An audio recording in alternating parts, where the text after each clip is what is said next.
Hey everyone, welcome back to the channel.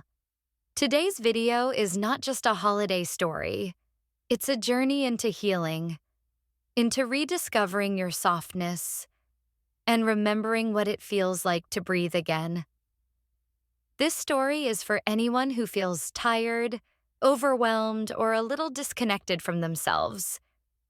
So grab your tea, your coffee, your cozy blanket, because this is your moment to slow down.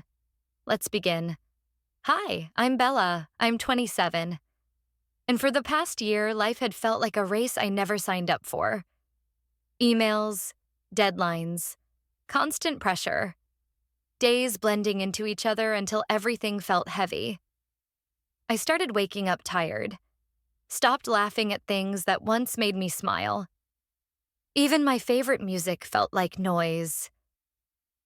One morning, while drinking lukewarm coffee on my tiny balcony, I looked at the city and thought, when was the last time I felt alive? The answer scared me. That was the morning I made a decision. A quiet one, but powerful. I needed to leave. I needed to heal. I needed to remember myself again. There's a small town tucked between rolling hills where my parents used to take me as a child. A place full of slow sunsets, tiny bakeries, and laughter that feels safe. I hadn't been there in years, but something inside me whispered, "Go back." So I packed my softest sweaters and a notebook with blank pages waiting to be filled, got into my car, and drove toward peace. The moment I arrived, the world softened. The air smelled like pine, warm earth, and freedom. Old memories brushed against me like a gentle wind. Later that afternoon, I went horse trekking. My horse was a beautiful chestnut girl with big brown eyes. I named her Maple. As she galloped, the wind tangled my hair, but inside everything became still. For the first time in months, I felt joy wash over me like sunlight. That evening, I set up a small dinner in the backyard of my holiday cottage. Fairy lights, candles, soft jazz music, and a wooden table filled with simple homemade dishes. My girlfriends arrived. Chloe, Emma, and Lila. Women who know my heart better than anyone. We talked about life, work, dreams, love. And somewhere between dessert and wine, the conversation shifted. Old wounds resurfaced. We talked about insecurities we never dared to say out loud, about moments that broke us, about things we carried silently for years. We cried. We held hands. We forgave ourselves. It wasn't a dramatic scene. It was soft, slow, and incredibly human.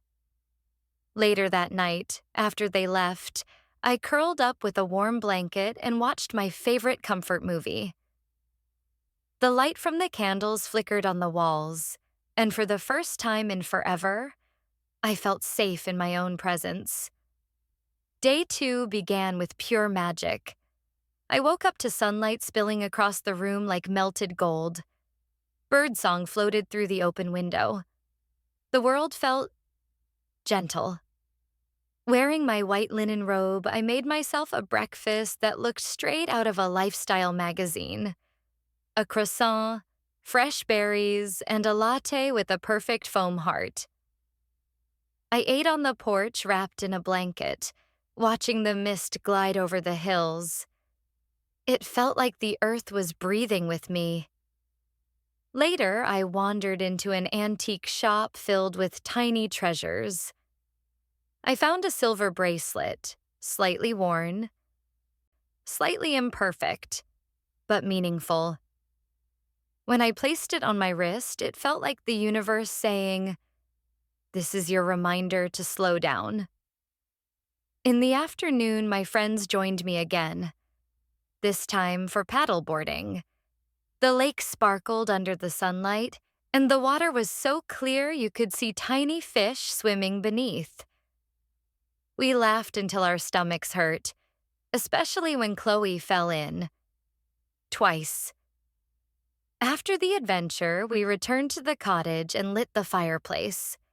We cooked cheese fondue and warm herb soup, and the entire house smelled like rosemary and comfort. Then something unexpectedly healing happened. We each wrote down something we wanted to let go of: a fear, a regret, a memory, a self-doubt. One by one, we tossed the papers into the fire. Watching them burn felt like releasing the weight of years. It wasn't just symbolic. It was real. The next morning, I woke up feeling lighter. So I put on a beige workout set and decided to hike a nearby trail. The forest smelled like rain and moss. The path was lined with wildflowers and rays of sunlight that slipped through the trees. I wasn't rushing. I wasn't checking my phone. I was simply present. When I reached the top, I froze in awe. Below me were sparkling lakes, rolling hills, and an endless sky painted in shades of blue and gold. I closed my eyes, placed a hand over my chest, and whispered, "You're healing, Bella. You're coming home." And for the first time, I truly believed it. After the hike, I found a tiny cafe hidden on a cobblestone street. I ordered lavender coffee and sat outside soaking in the sunlight. Then an older woman sat beside me, elegant, graceful, with wise eyes. We started talking. She told me stories about her travels, heartbreaks, and the lessons life taught her. Then she said something that carved itself into my soul.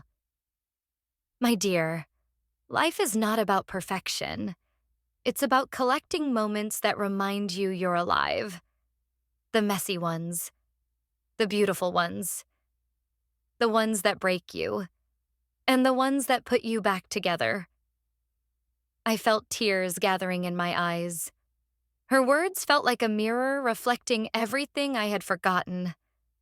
That evening, I hosted a farewell dinner, a celebration of healing. I decorated the backyard with candles and fairy lights, put on a flowy white dress, and cooked dinner with my friends. We ate. We laughed. We shared our dreams and fears beneath the night sky. At one point, Chloe looked at me and said, "Bella, your heart brings us together. You inspire us to breathe again." I cried, the soft, grateful kind of tears that come from feeling truly seen. Later, we played music and danced barefoot on the grass, our hair tangled by the wind, our laughter echoing into the darkness.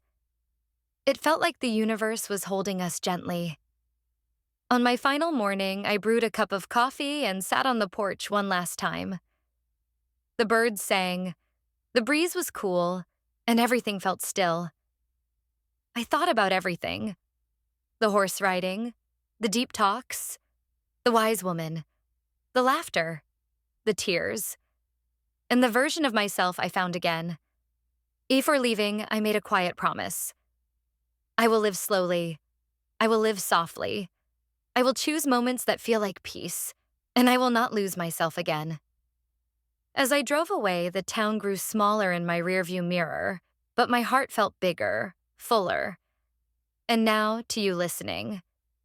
If you've been waiting for a sign to rest, to breathe, to reconnect with yourself, this is it. Choose healing. Choose softness. Choose you. Thank you for being here. I love you all so deeply. And until the next video, stay gentle, stay present, stay beautifully you.